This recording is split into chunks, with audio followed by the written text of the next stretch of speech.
What's your problem with it, Kevin? Is that Jackie Chan? No, well, I think we're both We're right. gonna fact check this. No, because we're I don't know. we're. I'm just stroking myself over here. Like, What did this?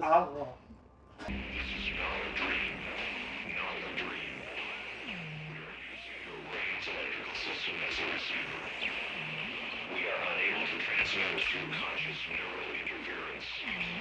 You are receiving this broadcast as a dream.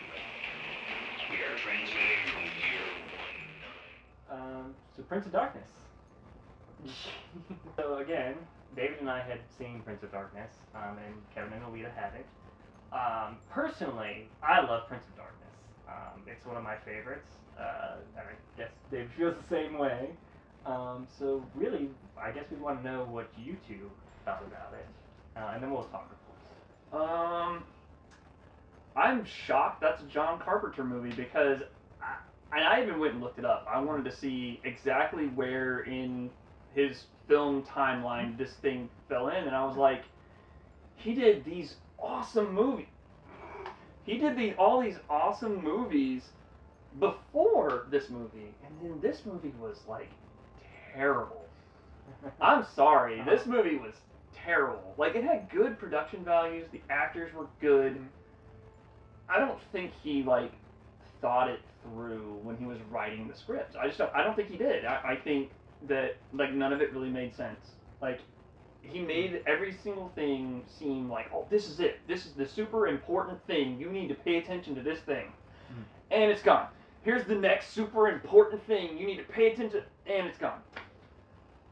Yeah, I will say I think Prince of Darkness is a movie you either love or you hate. Mm-hmm. So obviously Kevin hated it. Alita, what did you think? as you'll see, I fell asleep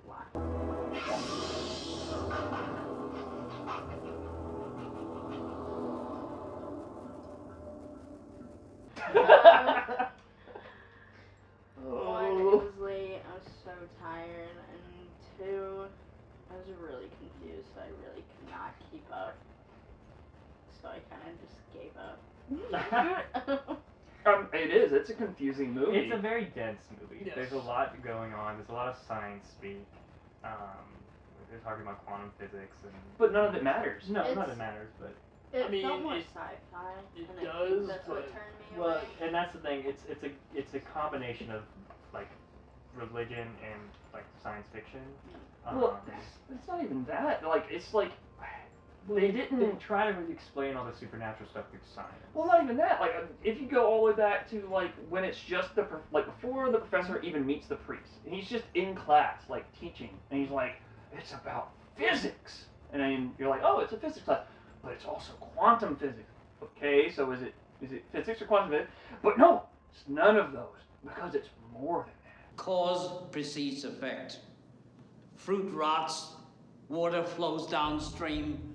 We're born, we age, we die. The reverse never happens. None of this is truth. Say goodbye to classical reality, because our logic collapses on the subatomic level into ghosts and shadows. And then you're like, what are you teaching? What are you doing? What is this? I mean, I feel like they kind of have to go. You have to have some sort of like philosophical part to physics, don't you?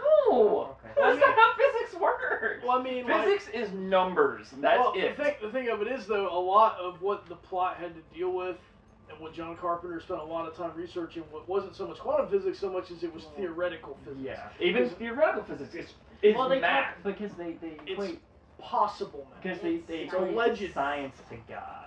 So that's like what that's trying to do. Okay. Okay, so in that context, that makes a little bit more sense. I still, I don't.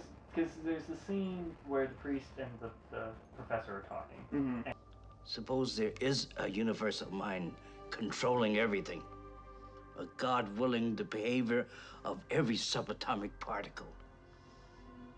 Now, every particle has an antiparticle. Maybe this universal mind resides in the mirror image instead of in our universe. Maybe he's anti-God. basically explaining what's going on. He says that God has control over every atom in the universe, every particle in the universe. God has control of. So if there's God in our universe, and every particle has an anti-particle, then there's an anti-God who has control over all of those particles. That's the science explaining. Yes, that aspect of it I don't have an issue with. That's fine. It's before they even introduce the religion aspect of it. It's like, what are you on about? But it might just be to like explain, because they when the like nun shows up to get him to like take him to the church, the one guy's like, he did some sort of scientific thing for the BBC with religion. What's this? I don't know. Derek did that whole series of debates on the BBC a few years ago. Oh, with the English priest, right. Maybe they're planning another one. Or something like that. Right. It was like some expedition or something. Yeah, and so they're like, maybe he's going back to do it again. And Oh, you're right. I forgot about maybe that. Maybe he's just like he is like. He's a known person. Like he's known to the church. Maybe he does something where his like theories equate with religion or explaining the universe or whatever. Okay. All right. I'll give him that. And that's something like I really like because I've seen it multiple times. So I think if you watch it multiple times, you get like you're able to focus on the plot. Right. So like I really listened to like what he and the priest were saying, because they're talking about like there's a lot of social commentary in it, because we talked about like plutonium, the god plutonium. I like how like the entity thing said something about the god plutonium. Yeah. Where is it?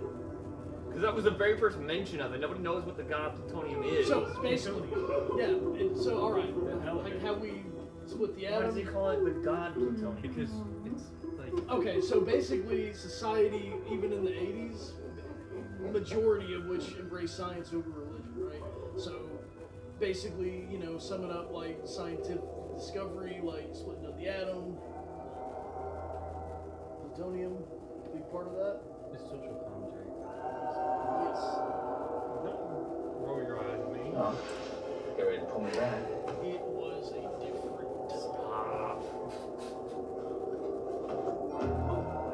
Basically, even if you were to use plutonium to try to destroy it, you wouldn't kill it. I'm pretty sure we could. I'm pretty sure we could. No, it exists in the particles of everything.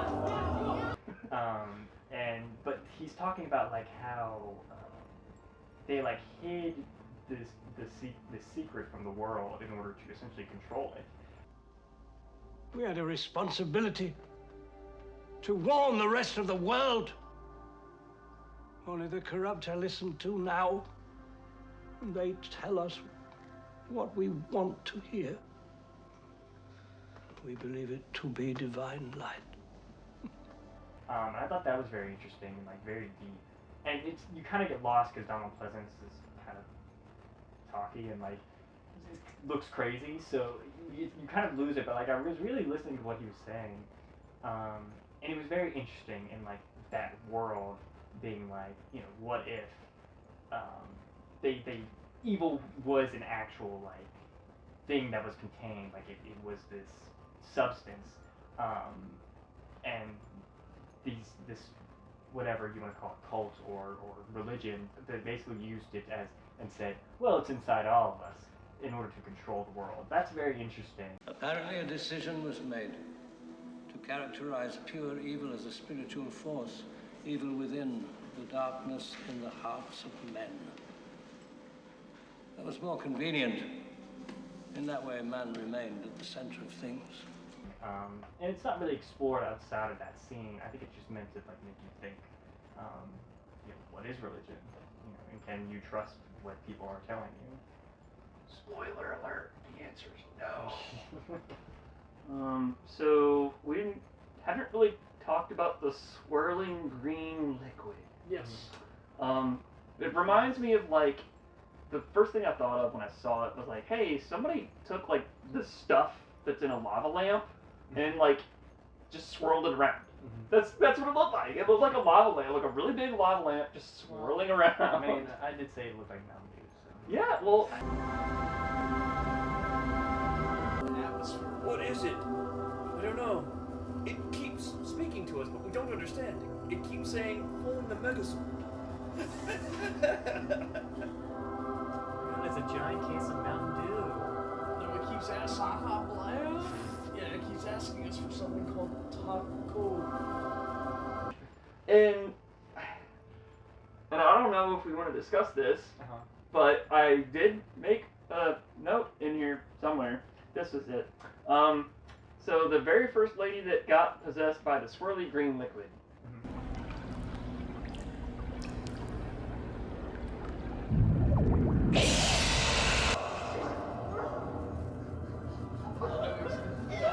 Don't say it.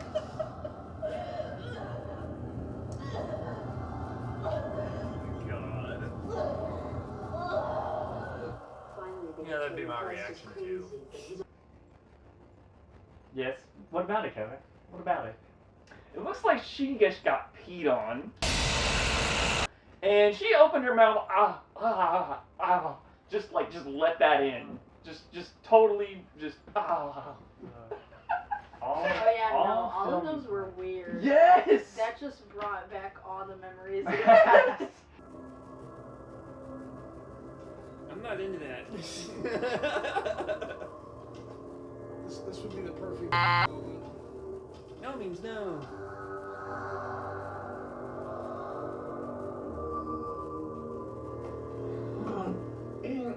Excuse me,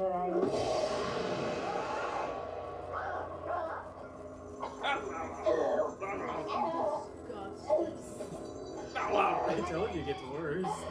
Actually, that's not even the worst of it. No, it's not. Well, they each I've been each low-key one gets lost this worse. whole Like, time.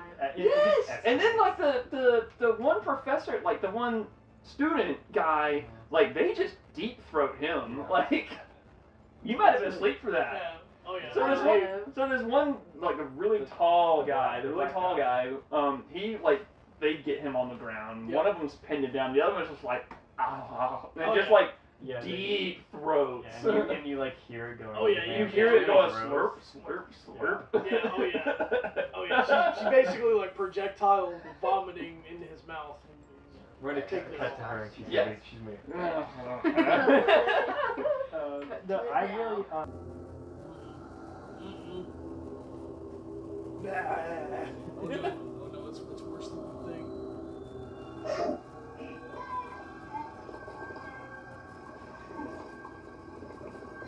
I like the slurping sound. Oh God, like, but that scene I have such a huge issue with because like, oh, there's a liquid flying at me. The first drop hits your face. Your first instinct is to close your eyes and your mouth, not ah. Well, Kevin, just remember, all directors are perverts. So. Like I'm dead serious. We've got to cut to it. She does. She just like Kevin,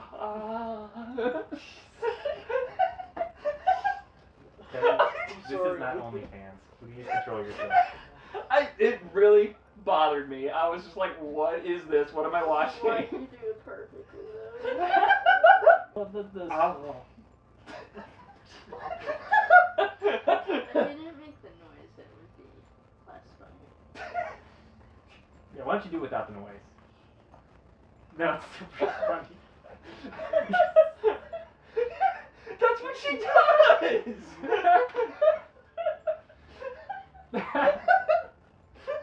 we gotta clip that.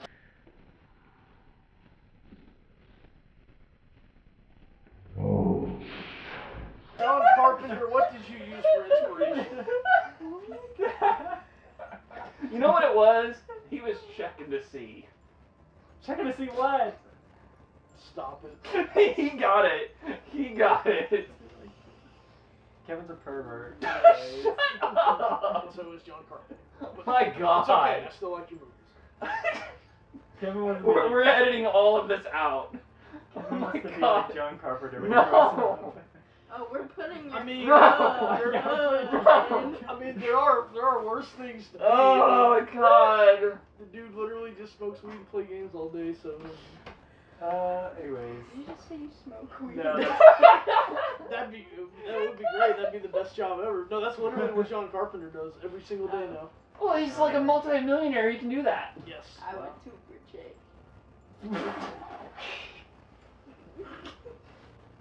Okay. In my mind, this is how John Carpenter gets his daily intake of liquid. Maybe. John Carpenter, we love you. We love your work. We love you for The Thing. We love you for And Prince of Escape Darkness. from And New Prince of York, Darkness. and to a lesser extent, Escape from L.A. They love you for Prince of Darkness. That's probably the only movie of yours I've ever seen. No, we did watch Big Trouble in Little China. That was the first movie we watched. Big Trouble in Little China is actually good. Like, actually, you used some of the same daggum actors. How did you do this? Hey, well, Jackie Chan's pretty good. I don't get it. What don't you get? The whole thing, it doesn't make sense. It violates common sense. That's the whole point. That's what Einstein couldn't accept. I can't accept it either. Do you know anything about spontaneous human combustion? Is that Jackie Chan? Okay, I got it. That was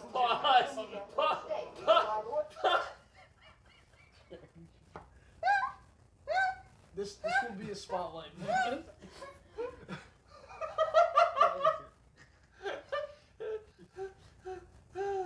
Editor cut to Jackie Chan. From Police Story.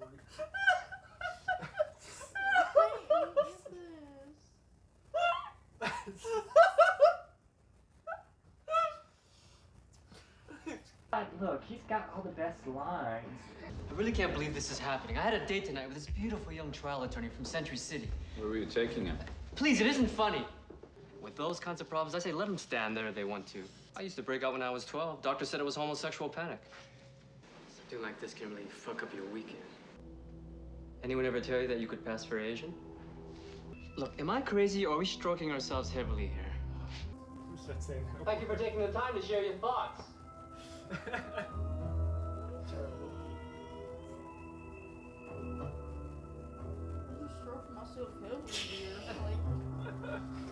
Yes, you use it at all times now. I will. No, please don't. I'll use it when you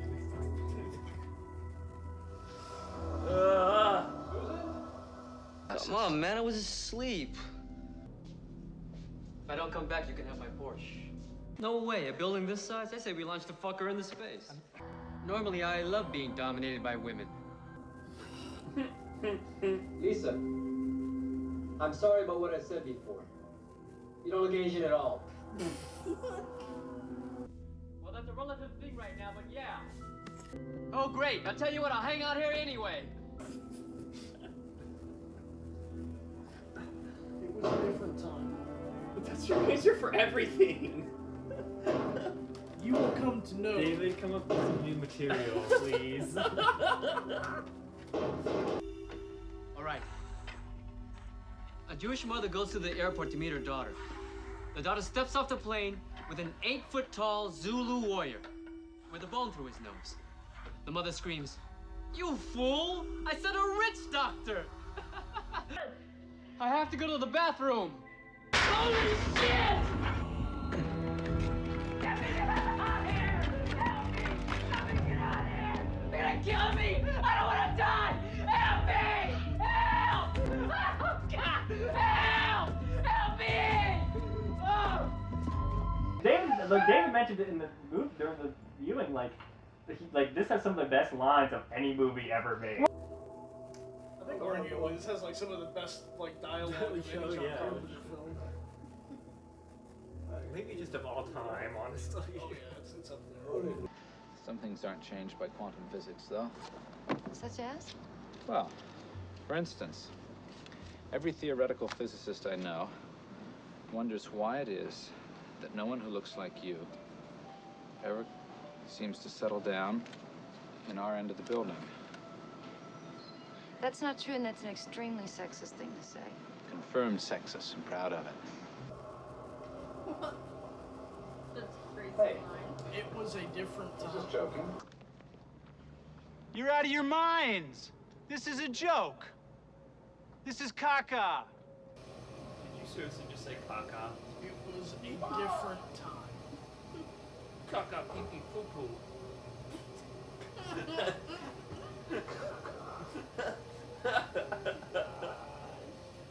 Well, I feel like I couldn't enjoy, like, don't get me wrong, he had some good one-liners that made me laugh, but I couldn't enjoy them because I was so confused the whole movie.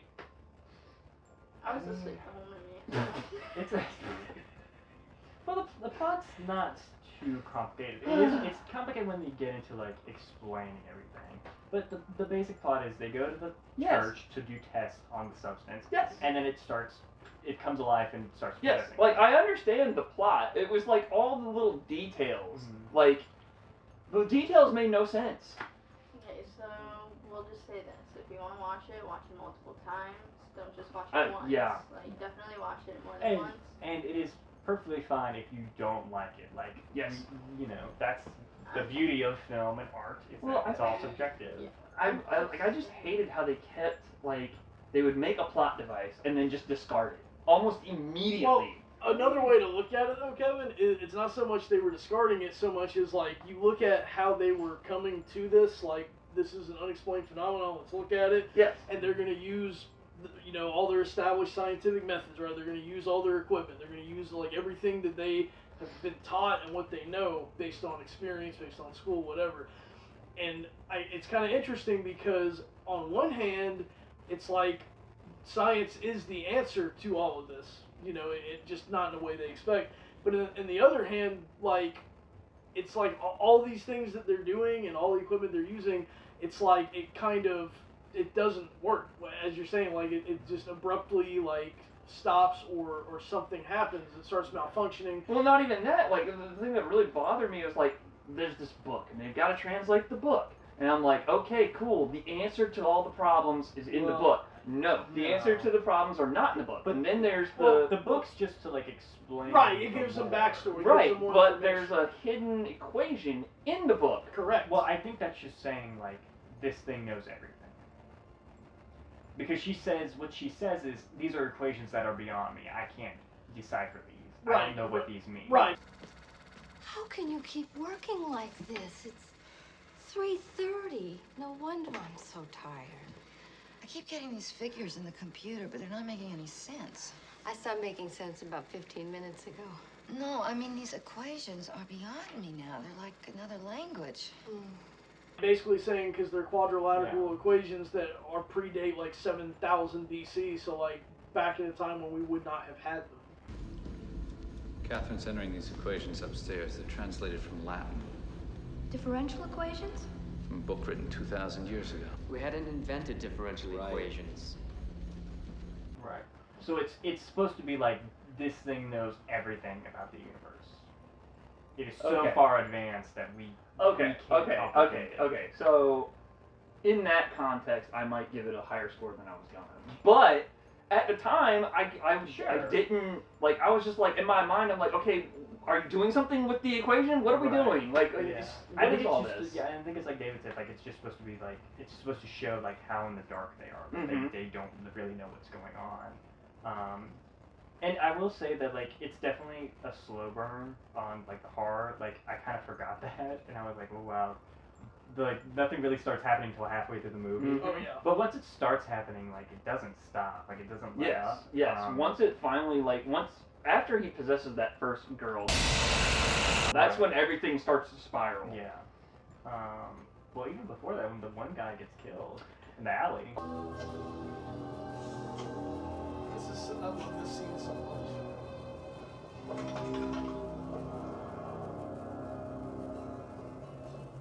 Are you gonna do stab him with it? Just keep watching.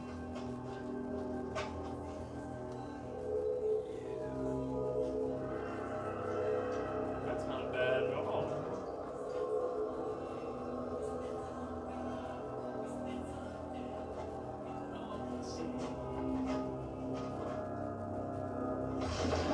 Yep. Oh wow. He gushing. Well, no, I mean, like, that was a little bit of a suspense, but, like, it took a little bit more time before it, like, really started to ramp up. Yeah, it started slower than I thought it was gonna start. more, Yeah. but it still gets to the point and everything. So I mean, it's still kind of spooky from the parts that I. Yeah, well, it's definitely very, it's scary. It's spooky, as you would say. Like, I think the concepts that are introduced are really amazing, terrifying. But I really like the special effects. They're so simple, but they like are amazing. I did like the reverse. Yeah, the reverse water dripping. shot. Yeah. And something speaking of that, it was blatantly obvious, like when they're doing the mirror scene. Oh, you just turned the camera this way and you're sticking your hand in the water.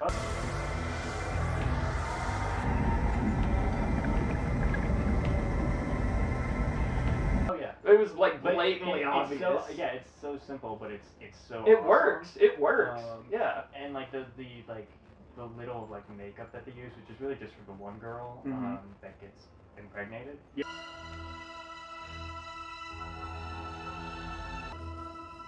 That's what happens when you drink too much Mountain Dew. Yes. She's like, it's really good. Like she's really horrifying. Yeah, she looks like she's like rotting away. Yeah, or like melting or something. Yeah. And like, she's scary. Like when she's like It's. Come to freedom. It's creepy. That you just reminded me of one other thing. When it like possesses not the main girl, like the one that gets pregnant, the rest of them, like it controls them, and it's very obvious that at least through the one dude that there is emotion in there. Like he starts laughing and giggling and crying and yada yada.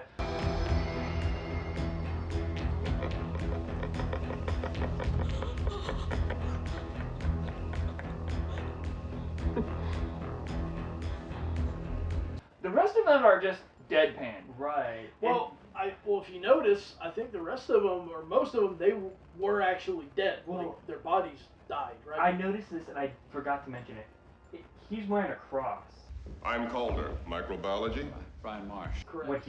When he goes in, when they first see him, he's wearing a cross. I wonder if that has something to do with it. Because it's never like brought up, but I noticed that this time around and I was like, that's really weird. But I really like his character, not because of his character, but I find him incredibly creepy.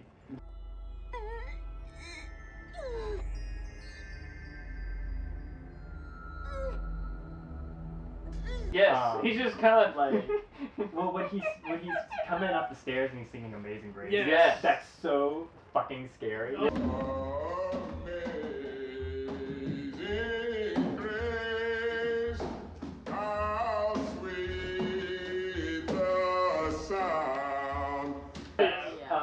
And like, yeah, when he like cuts him, he slashes his neck.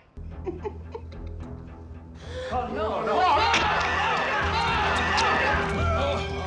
And he's just giggling the whole time.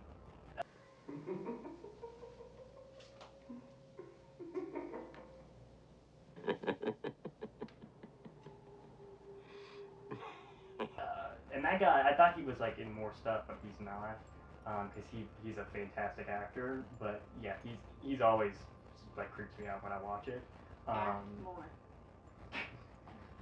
If you're not dead, please.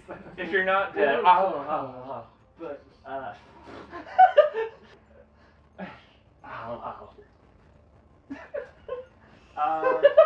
and like I really like for like other like the horror elements. The homeless people are really creepy. Man, California really got a homeless problem. Oh man, Alice Cooper. Yeah, Alice Cooper is creepy. Which they don't really do much. They kill like 2 people, but it's incredibly like terrifying.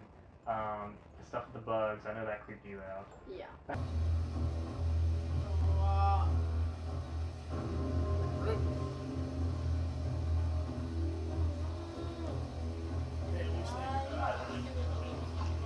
At least it's not Spider. The one guy So wait, did he get eaten by the bugs, or did he become the bugs? I think they like ate their way into it. Okay.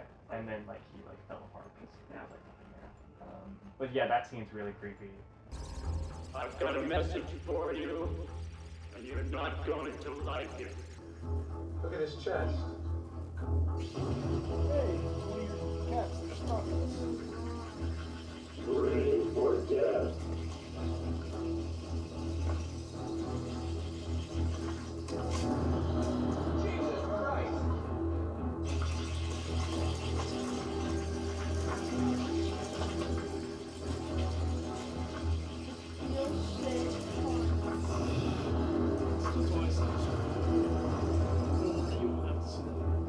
I told you this one was probably gonna give me nightmares.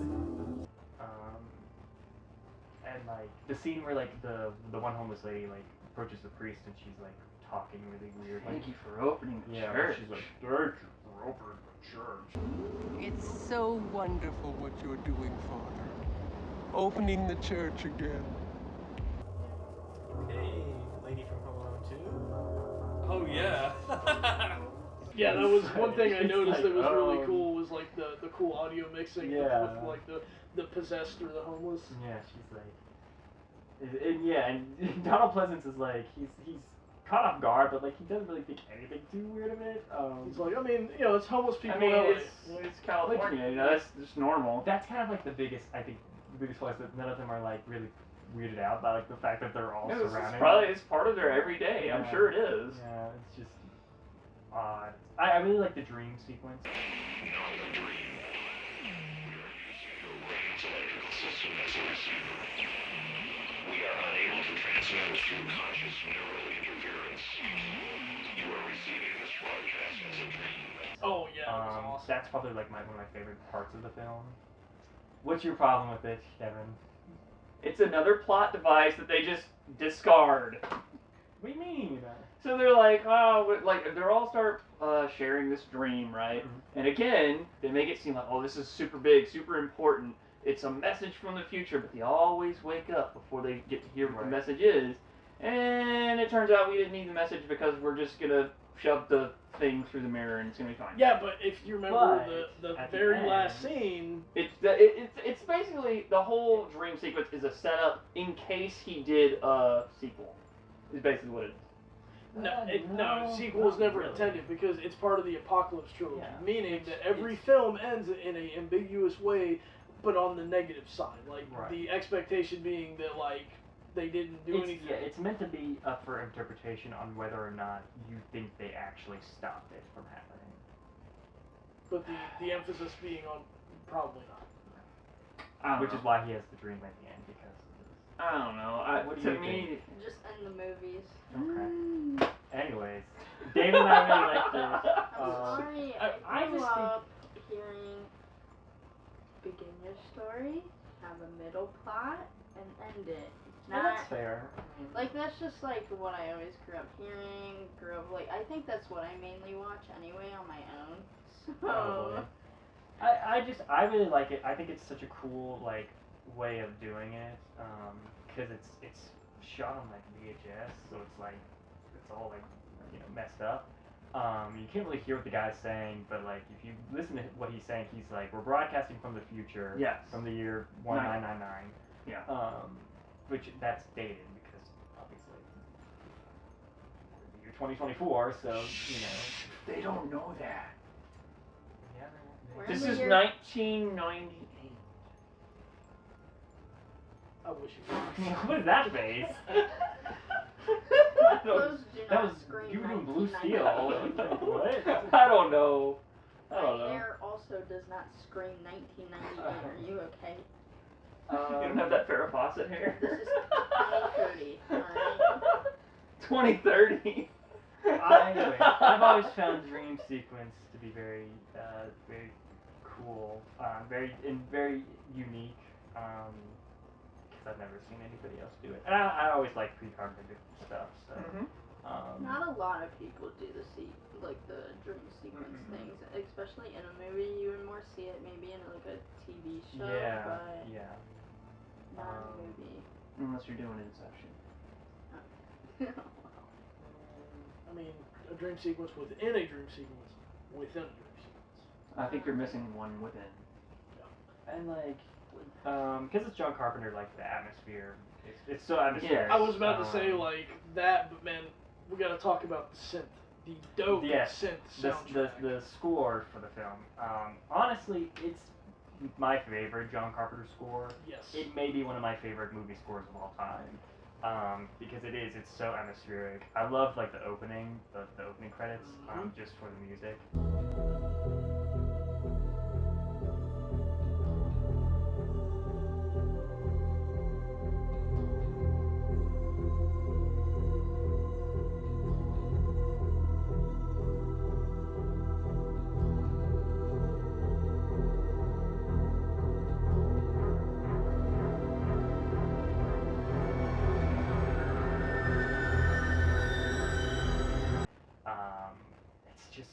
So like, I don't want to use the word iconic because it's not his most iconic, but it's so like, it sticks with you,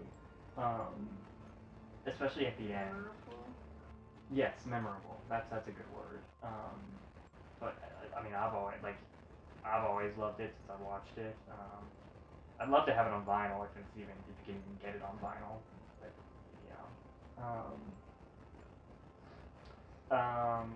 yeah, the music's great. Both of these scores are great. They're both excellent. I really like the mythology as well. Cause there's the thing where, cause it's like 7 million years old or whatever. Yes. But then they also talk about like Jesus being a member of an extraterrestrial race. Now later on here, Christ comes to warn us. He was of extraterrestrial ancestry, but a human-like race. So like that's interesting. Kevin doesn't like it, but that's okay. Well, it's not that I don't like it. I don't like the continuity of it. Because that's 7 million years, 7,000 years, and I think that's intentional because you remember when they were looking at deciphering the book, how they were talking about it was written over and over, and some stuff had been erased, some stuff had been changed. So the whole point being that it's like an unreliable narrator in the sense that like they're trying to reconstruct the events and what is in this book.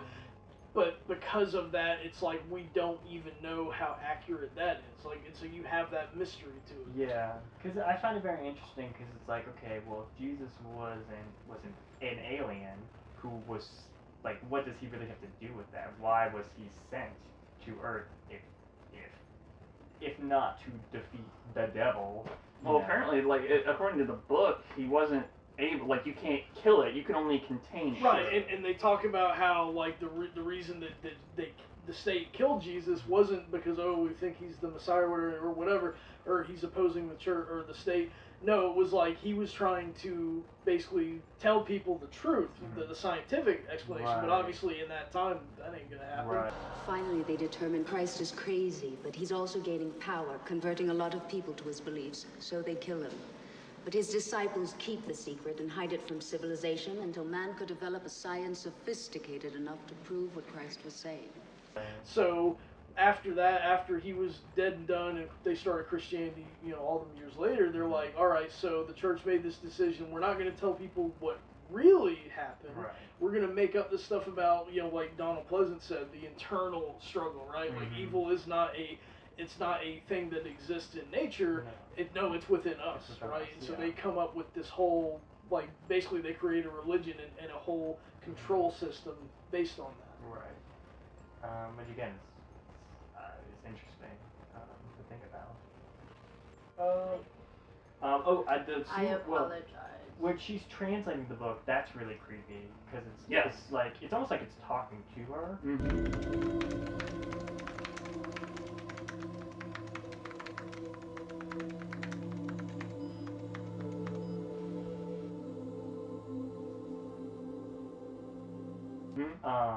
It's almost like it knows that, it was created for this one moment. Right, because it's like, you will not be saved by God, you will not be saved by the God. No, well, see, that was actually him controlling it with his mind. Because they had just gotten done talking about how it has psychokinetic powers, it can move stuff around and stuff, and it starts messing with all the electronics. So it tells them, you, specifically, it's conscious of you, the scientist, and it says you're not going to be safe. Yes. So that was not her translating the book. That was it. Or actually, no. Well, I think we're both. We're right. gonna fact check this. No, we're actually both right because she was possessed already at that point. No, she wasn't. The second when she's scientist. possessed, she's typing "I live, I live." I Yeah, live. but right after that, that's when she types the rest of that. No, she does not. doesn't She's type not that. the one typing it. No, It's because it. when she types that, they attack the one guy. Yes. And then that's that. She doesn't type again. Correct. I'm pretty sure No. that she typed that. No. She did. No. I'm like, She there- typed "I live, I live, She I typed live, that I later, live." and that was it. Yes, but then she typed the "You won't be saved by God." You won't be saved by plutonium. Right. But I don't know if she was possessed at that point. I think no. I do. She was. I do believe she was. She possessed. was. We're gonna fact check. Yeah.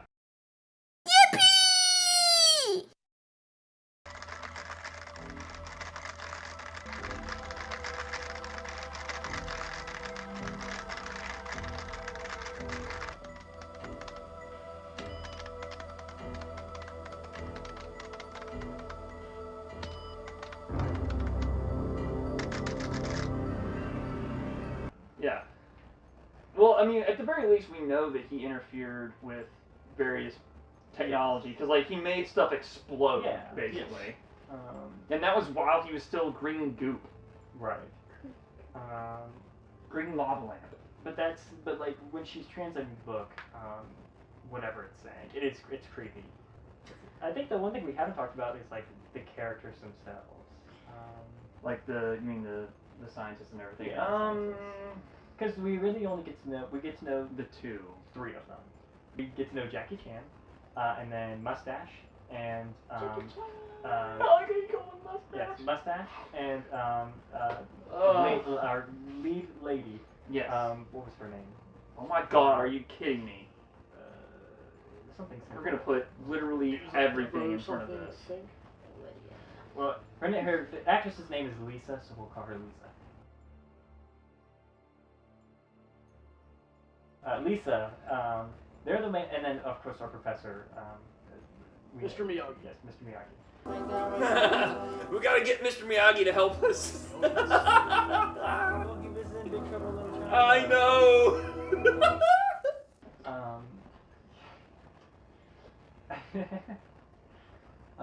It's not Mr. Which Miyagi. Jackie Chan and Mr. Miyagi, they don't really have like character arcs. Nobody really has an arc. Mustache and Lisa, they're the only ones that have any kind of build up. Yes, they have their romance arc, which is purely a one night stand well, type of thing. Well, he likes her, but she's not interested until they have the one night stand. Do you have a class tonight, or? Library. Actually, I was hoping you'd have a cup of coffee with me again. This is starting to become a habit. Okay. Okay.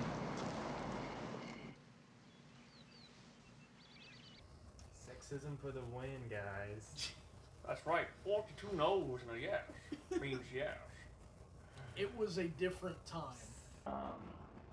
And I think it's all to set up the ending, which is that I do love the ending. I love that she sacrifices herself.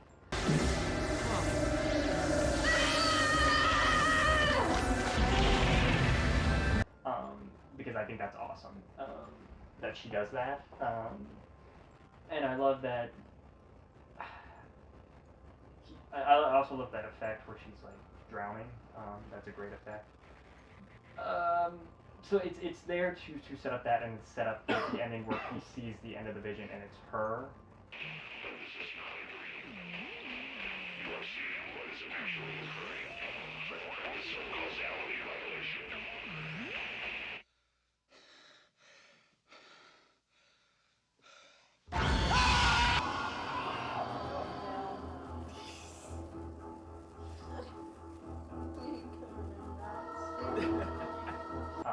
That's been, I guess, possessed by the Prince of Darkness. Like that's really all. So you don't really get a build up with their romance other than the one night stand and then the scene, because I focused on that scene where they're talking, and she's talking about like, don't tell me you love me, tell me in 2 years, tell me in 5 years, whatever. Can I tell you something? won't. Tell me next time, if there is one. Another time after that, or 2 years from now. And having watched it, I'm like, oh, well, she doesn't get to tell him that because, like, or he doesn't get to tell her that because, like, she dies at the end.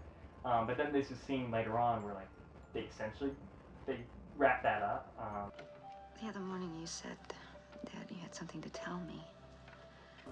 Baby, I love you. Probably You left your pencil in my place. think that none of that matters now. But you're wrong. It's the only thing that does. And like I said, I love when she sacrifices herself because she's torn. Because does she save him because he's almost about to be possessed, or does she stop the evil from arising? Yes. And I love how you see like the hand coming through, and that's the thing that like that's the thing that gets her to do that. Speaking of the hand, they don't really show much other than the hand, but the moment I saw it, I thought of Legend. Yes. Yes. Yeah, yes. I completely. Like I was just like, that's Legend. That's it. That's literally it. Like, Tim Curry was about to come You haven't even seen Legend, have you? No, I haven't, but I know enough about it to know. Like I've seen it, and I was like, oh, that's it. That's it right there. Legend is a masterpiece. And that's also interesting that it's kind of like a biblical like depiction of the devil. Yes. Because it's obvious because it's like red and has long black fingernails. So like that's interesting that he chose that to depict that instead of some sort of other depiction or entity or demon or whatever. Well, I mean, if he's an alien, or whatever, an alien. I just think that's interesting. The like the effects, more effects when she like gets her head chopped off and then puts it back on. That's a great effect. Oh yeah. Yes.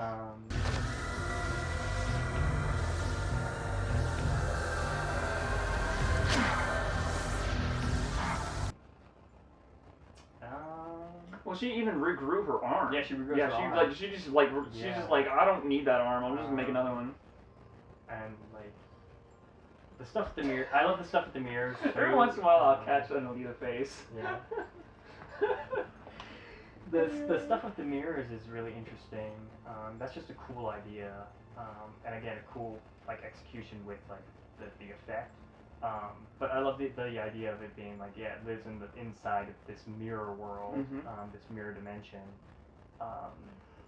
that I guess you can only access if you become one with it. And I think that's interesting. And I love the effect, and I love just that concept. I like that too, just because you don't see that again like a lot in other movies or shows or anything. Because really, with the whole mirror concept in any other series or movie, it's gonna be just a holographic image coming through the mirror, and they're just like, oh, talking, but nothing to like really go into being like, oh, well, there's a whole nother dimension through that mirror. And you can access it and like da-da-da-da-da, you know? And like, that's one thing, if I remember reading correctly, I think John Carpenter was inspired by like, with like the Romani people, like one of their traditions is like when they have somebody that dies, part of their mourning period is they have to cover all the mirrors, because like part of their beliefs is like if you don't, then like you might see like the spirit of the departed, and they might like, you know, because they're transitioning, I guess, to the afterlife, they might like, you know, come back through that or attract other spirits. So I think he kind of was like, oh, that's an interesting idea. I'm definitely with Aidan on this one. Love that movie. I love the concept. Above all else, I just think that's a really cool concept. It has been done in other, you know, films and other mediums, but I think probably that's like the first that I know of, like chronologically. Well, you talking about like the Antichrist? No, just like the whole concept of like, you know, the whole science and you know, and religion, you know, yeah. like kind of like just having that dichotomy and then kind of taking it through the lens of like, well, one explaining the other through this lens. Yeah. It's such a unique take on the Antichrist, like trope, I guess. Because at most it's just like, oh, we got a lady who's pregnant, she got pregnant by the demons. And in this, it's so much more complex and just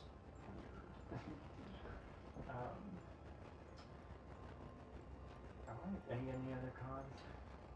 I think they could have done better with the possessed people, because they don't show any like emotion. They're just like completely deadpan. And I feel like if they had shown more human-like behavior, that could have been used as like an infiltration angle. Like you can really sneak up on people to kill them if they think there's nothing wrong with you. Sure. But, Well, guess we're ready to vote. Since I started last time, would you like to start? No, you Okay, start. okay. I give it 5 discarded plot devices out of 10. See it or don't. I feel like you need to watch it at least twice to really appreciate it. I think I'm just gonna give it a 5 out of 10. Sleepy eyes, because and I do feel bad because I do have to rewatch it at least to see the parts that I didn't see, and then as well as understand the movie as a whole a little bit more. Because again, you do have to watch it multiple times to fully understand everything. But yeah, watch it, girl. Alright, so definitely with Aidan on this one, I'm going to give it 9 out of 10 Alice Cooper homeless people. It's like, if you're a John Carpenter fan, you got to watch it. If you're a horror fan, I'd recommend it. And even if you're interested in the concept of the whole science through the lens of religion thing, look into it. I think you'll like it. I'm going to give it 9.5 out of 10.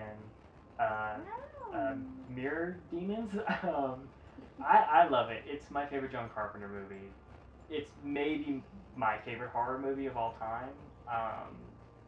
It's great. I love it. I love all the ideas from it. I love the effects of the music, the atmosphere.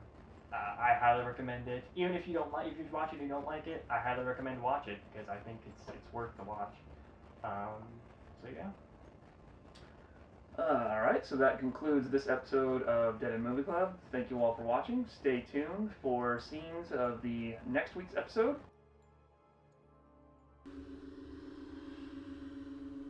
She's gonna die. I'm gonna die. Everybody dies. Carl, look at me.